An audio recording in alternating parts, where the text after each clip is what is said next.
We're here to make a new type of news. New insights, new styles, and new topics every day. We are News Generation. Making news just for you. It's February 16th here in Seoul. I'm Xin-Yun, and this is News Generation, where we make the news at Arirang's very own open studio. Every morning, we'll discuss the top issues and latest current affairs affecting people in their 20s and 30s. Joining me in the studio is Cheska Dainham. It's almost the weekend. Happy morning, everyone. Good morning. And Walter Lee. Lovely to be here. And both are here to speak on behalf of those in their 20s and 30s. Now, every day we do make a news feed for the new generation, and we're looking at the top trending hashtags on social media over the past 24 hours. Here they are. The first hashtag is rescue dogs. Along with the Korea disaster relief team, 4 rescue dogs from Korea have gone to Turkey to help find survivors from the deadly earthquake. The dogs' names are Tobek, Tina, Tori, and Hete. Their job is to trace human scent and locate humans trapped in the rubble. While these cute yet brave dogs are being applauded for their dedication, some raised concerns that they don't have enough protective gear on them, like the 6-year-old Labrador Retriever Tobek.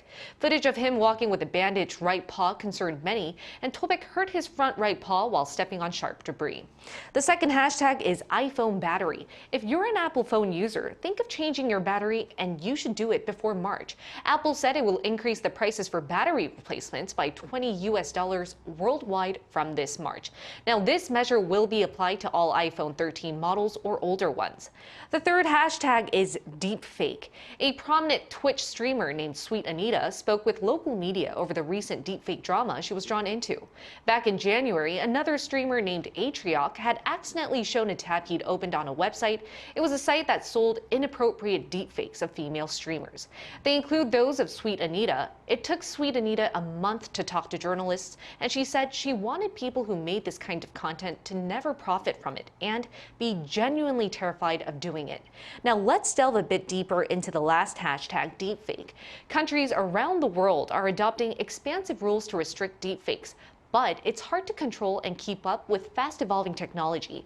Even here at Arirang, we have implemented AI cloning tech to help journalists like myself, and we have voice secretaries. So take a listen to what my AI voice secretary has to say on this topic. Many are against having regulations on artificial intelligence because too many rules might limit development. Nonetheless, China has enforced new rules last month requiring businesses with deepfake services to secure the real identities of users and tag deepfake content accordingly. Lawmakers in the United States are pushing for a task force to police deepfakes. The EU is trying to pass the Artificial Intelligence Act this year, which will require creators to reveal deepfakes. And see, all I needed to do was drink my coffee, fix up my hair while all my AI voice secretary was doing my work. while you're resting. Exactly. And so if we expand our newsfeed in the studio, what did you guys think about my AI voice secretary and any regulations? Now, when you say AI voice secretary, you mean that wasn't actually you speaking? That wasn't me. That was not a pre-recorded version of myself. That was just my AI voice secretary doing all the work. All I needed to do was type in what I wanted to say. Well, it's very impressive, however, sort of scary in a little way, right? Because now I'm starting to think those phone calls you make towards me are maybe just AI generated and you're not being genuine. Today I'll just AI generate phone call Walter. Exactly. No, I swear, I haven't done that yet. Sure.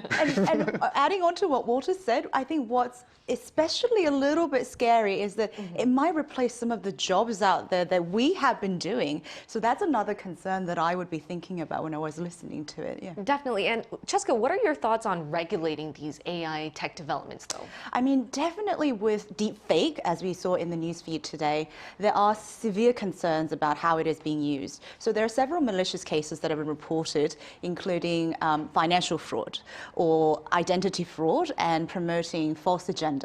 But especially concerning is those deepfake videos that are used in illegal adult contents, especially in pornography, that are almost always non-consensual. So I think if it's not regulated properly, it will wreak serious havoc on our society.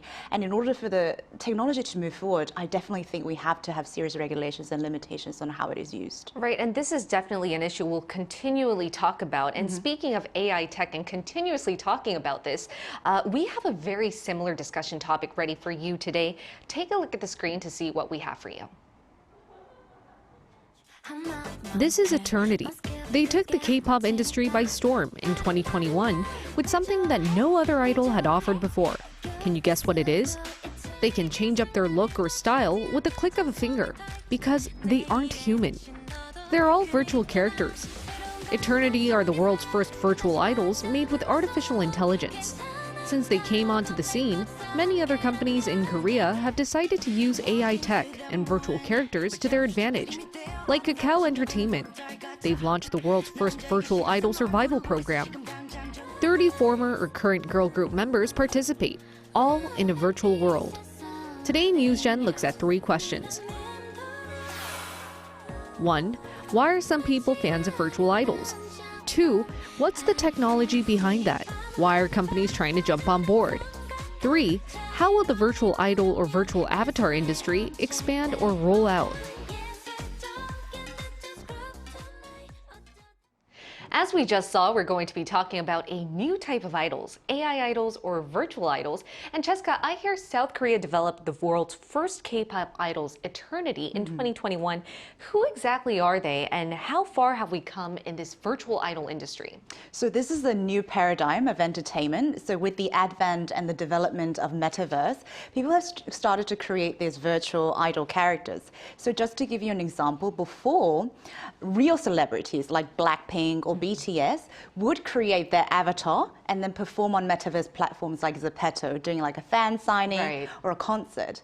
Now the thing about groups like Eternity is that all 11 characters are literally virtual characters created from AI technology. So the person behind it, we never know. It could be someone sitting next to me. Well, just to give you an example of the growing fandom or the popularity that it has garnered, Kakao Entertainment has created a program called Girl Reverse. And I think some of our viewers might know of this, but there are 30 virtual avatars that are competing to debut for the final girl group. But behind each character are 30 real female K-pop artists, and we don't know who they are. And already the viewership has garnered about 700,000 views, both on YouTube and Kakao page on average. So just by the sheer number of it, you can see the popularity that it has growing. Yeah. Definitely, and I think it's worth noting the technology behind this. And as the tech enthusiast of the NewsGen team, Walter, please explain the technology behind AI idols. Well, first, I was also made aware of this from influencer Oroji or Rosie O, who's an Instagram influencer, as well as the Eternity group as well. Now, what happens is, though they look very real, that's because part of them are actually real. A lot of dances and the bodies are actually from real people, but their faces AI generated. So though we are using AI generated faces, there are still real aspects to it, and also voices. Though the voices don't have a natural, well, AI these days don't have a natural conversation at the moment, there is development in that area, which is going to be interesting to see in the next couple of years. But we're not quite there with full AI idols just as yet, but who knows what's going to happen in the near future. Right, there's still a human squad of people waiting for AI to be drawn onto them. So hopefully in the future we'll see completely AI-generated idols come into this industry. Right. But Cheska, are virtual idols as popular as industry insiders are hoping for? And before we actually go on to that, I'm wondering, are you a fan of AI idols yourself? No. Really? I've got to be honest. I think the technology is incredibly fascinating. And as Walter mentioned, we are getting closer and closer to mimicking real human beings, but I like real people. Really? What about you, Walter? For me, like, I'm also with Cheska on this one. Like, I really don't like the aspect of like not being able to meet them. I'm a person who wants to, if I'm going to have a fandom moment, I want to be able to talk to them, meet them, not touch them. Not touch them. You want to meet them. That sounds a little creepy. I'm sorry. Let me just take that back a little bit. At least meet them and talk to them.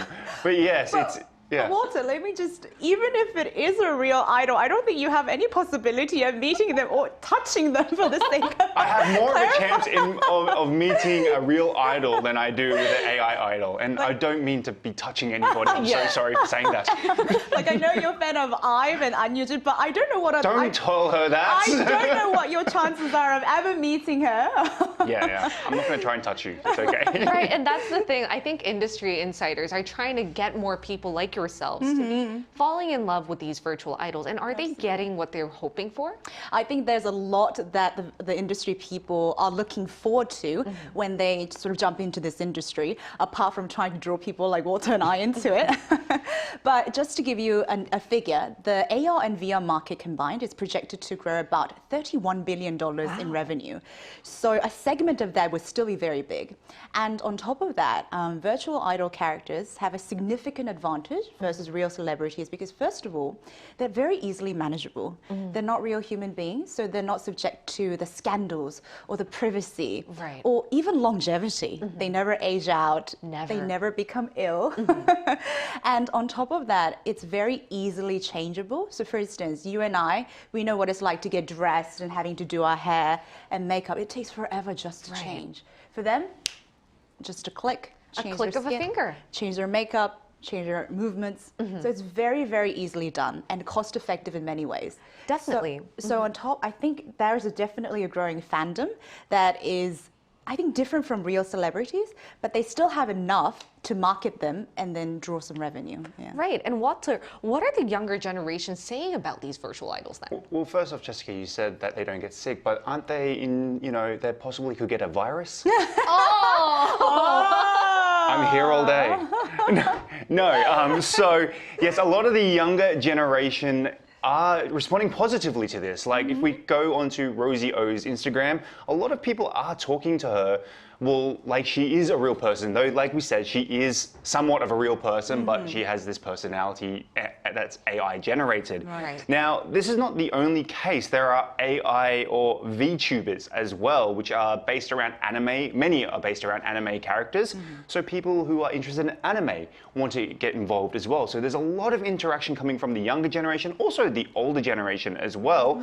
But as you and I have briefly discussed off air before, what I think, the MZ generation, we change trends very quickly. We get bored very quickly. We want to go on to the next trend. I think the same thing has to be said with, real life celebrities as well as these AI celebrities as well. And I think that's the case. I think we're starting to perceive these virtual idols as real life celebrities because we want them to be consistently on air so that we can fall in love with them and actually start fanboying and fangirling on them. And I would like to end our first discussion by talking about Eternity again. They're the world's first virtual idol group, and they even have a fandom named Eternal. So what do you think is the reason? What are the exact reasons that these virtual idols are just garnering so much popularity? Actually, Walter brought up a very interesting point about how our generation are very quick to change or follow something that is hot and not. But what is great about these virtual idol characters is they're so quick to respond to fandom's feedback. So they're very easily adaptable. And just like you and I just mentioned, they can change something as basic as the hair color or the movement to new trend or new style very, very quickly. So it's almost like they have a very quick feedback response between the fans and these virtual idols. And on top of that, they have what's called the epic or the storyline behind it. In Korean, it's called 세계관. And fans really get invested in this fantasy or this new world that takes them beyond reality. And they follow sort of the journey of these virtual characters. So I think there's a lot of creativity and imaginative aspect to it that also draws the fans in. And I think it's also because technology has advanced. That's why metaverse platforms, virtual world platforms are making it easier to be looking at these virtual idols, right? All right, and why don't we expand our talks to now include an expert in this field?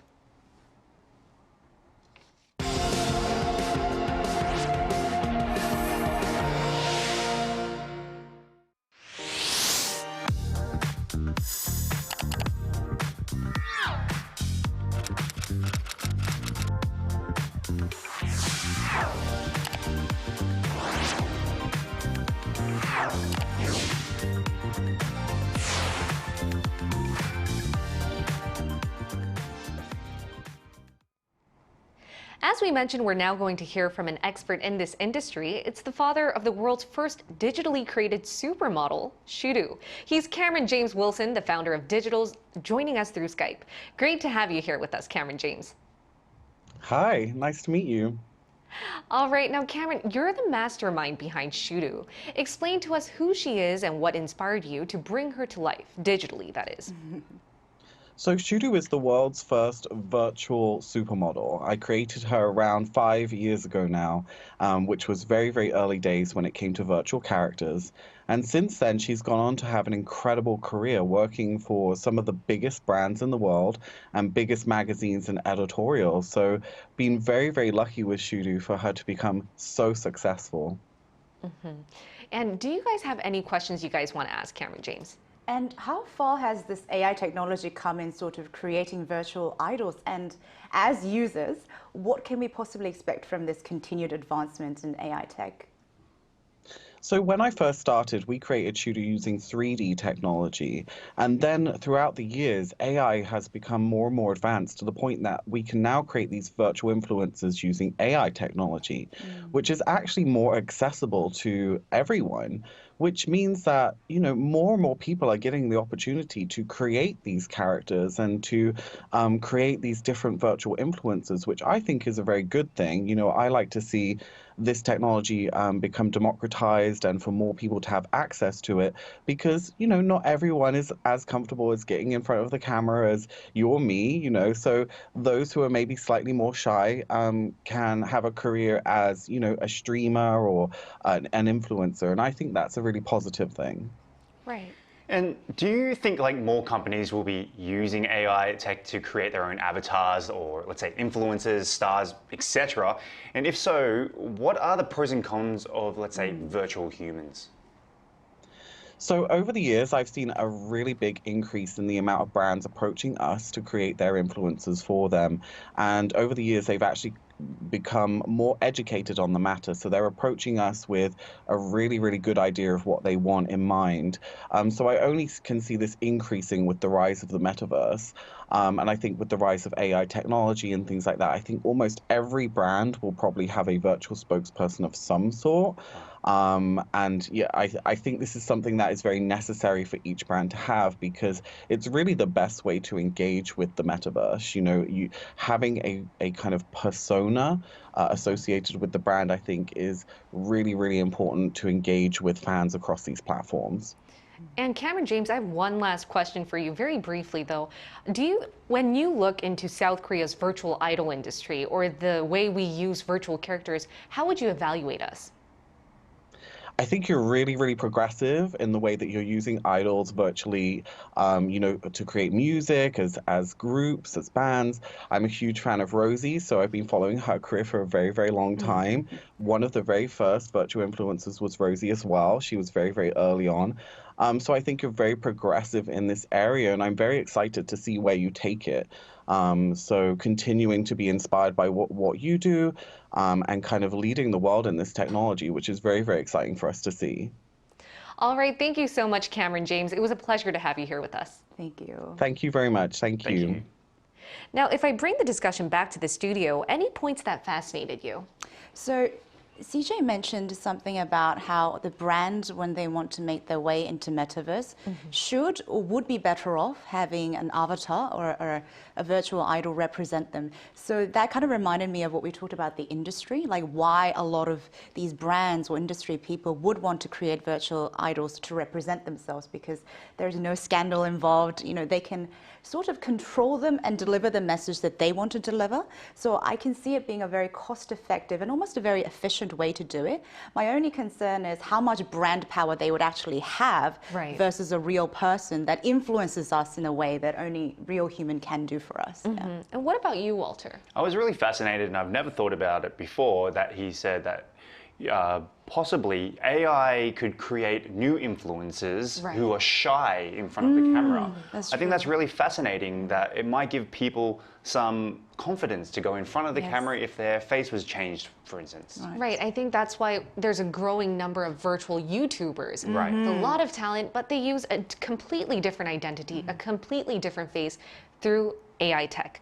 And all right, given that we are a live morning program, we always ask our viewers questions related to our discussion topic in advance, and we use this time to share with you what they had to say. So we asked our viewers what they thought about AI idols, aka virtual idols. Lee Lucero said, "I'm a big fan of KDA and Izege idols. They're a little different from each other in some ways, but I love their performances and style." Laura Castro said, "I think it will change the dynamics because labels will invest in AI, and in the end, it will cost less. Probably and unfortunately, less idols will debut." This is definitely something we should be looking at. And Kyuhyun Kim said, "Most idol fans love the idols for their unrealistic charm, which is still real. They could choose anime in the first place if they wanted to connect with the virtual world."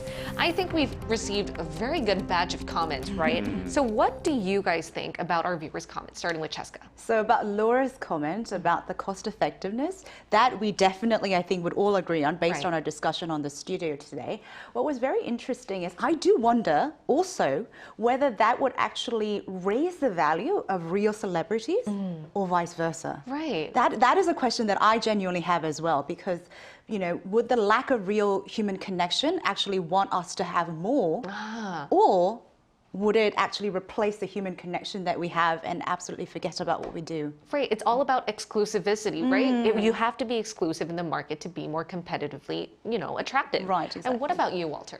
Kyung Kim actually is a great comment. Most idol fans love idols for their unrealistic charm, which is quite interesting, which makes a lot of sense. We like people because of their personality, but a lot of the times those K-pop idols are putting on a face just like an AI would, right?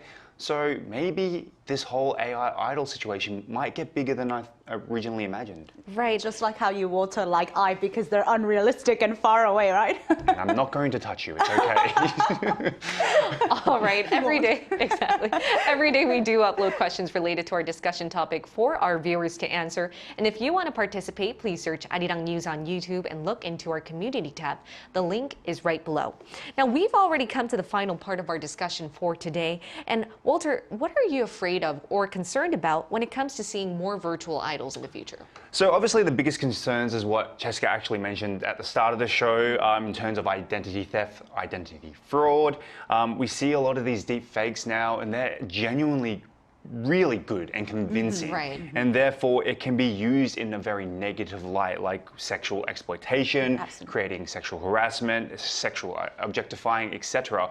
And so it's good to see that these regulations are going to be put in place, and it's going to be hard to stop it, but at least there are regulations that we're going to put there. All right, and Cheska? I think I absolutely agree with Walter on all the points, and I do believe there must be some limitations and regulations in order for technology to move forward. I think as users, though, we should develop media sensitivity to differentiate between virtual world and the reality, because at the end of the day, no matter how great the AI tech is, I don't think there's anything that can possibly replace the kind of genuine connection that I form with real people, just like we do here in News Generation. Exactly, and we're all real human beings here in this studio. No AI. But yeah, are you sure you're not? Yes. Or am I? No, I'm really Shinyan. But all right, thank you so much. And today we talked about AI idols and how they are set to take the global music industry by the storm. And we'll be here every day from 9:30 a.m. to 10 a.m. Korea time, bringing you the topics that young people are talking about. Special thanks to Cheska Dain-hong. Always a pleasure. Thank you so much. And Walter Lee. Lovely to be here. And thank you everyone for watching. We'll see you tomorrow. We are News Generation. Woo!